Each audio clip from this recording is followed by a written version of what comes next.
Cuenta la leyenda que Rómulo fundó Roma cuando con un arado tirado por un buey blanco trazó un surco sobre el que más tarde se construirían las murallas de la ciudad. También se cuenta que Rómulo se convirtió en el primer rey romano al dar muerte a su hermano Remo, quien lo había desafiado al cruzar los límites trazados por el surco fundador. Después de Rómulo, Roma tuvo 6 reyes más. Por cierto que los 3 últimos fueron de origen etrusco. Los reyes romanos se encargaban de los ritos religiosos, de mantener la unidad del pueblo, de dirigir al ejército en la guerra y de aplicar la ley.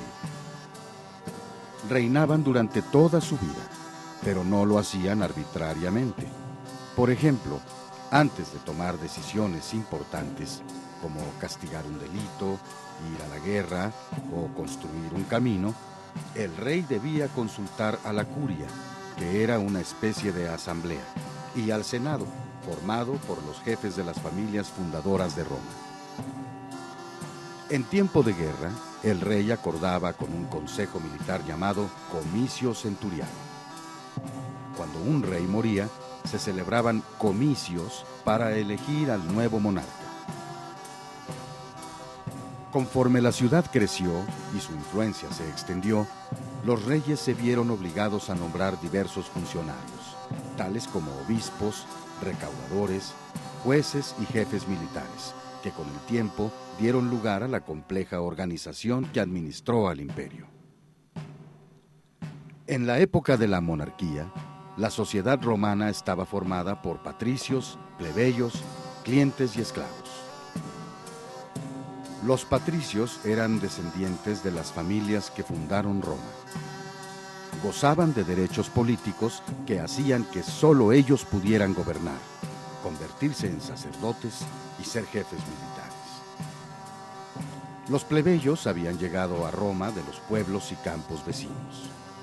Generalmente se dedicaban al comercio, la agricultura y diversos oficios.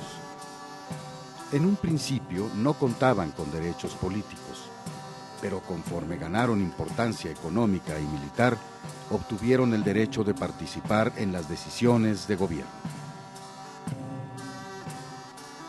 Los clientes eran extranjeros que vivían en Roma bajo la protección de un patricio a quien debían servirle en la paz y en la guerra.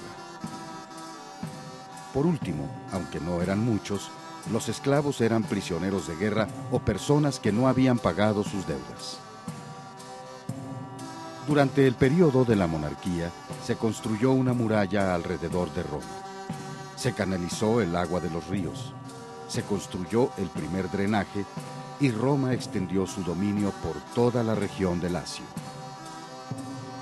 En el año 510 a.C., el rey Tarquino el Soberbio tuvo que huir a Etruria, al ser derrocado por los patricios que sentían que no se respetaban sus derechos de nacimiento y debido a las rebeliones de los plebeyos contra los altos impuestos y las prestaciones exigidas por los funcionarios.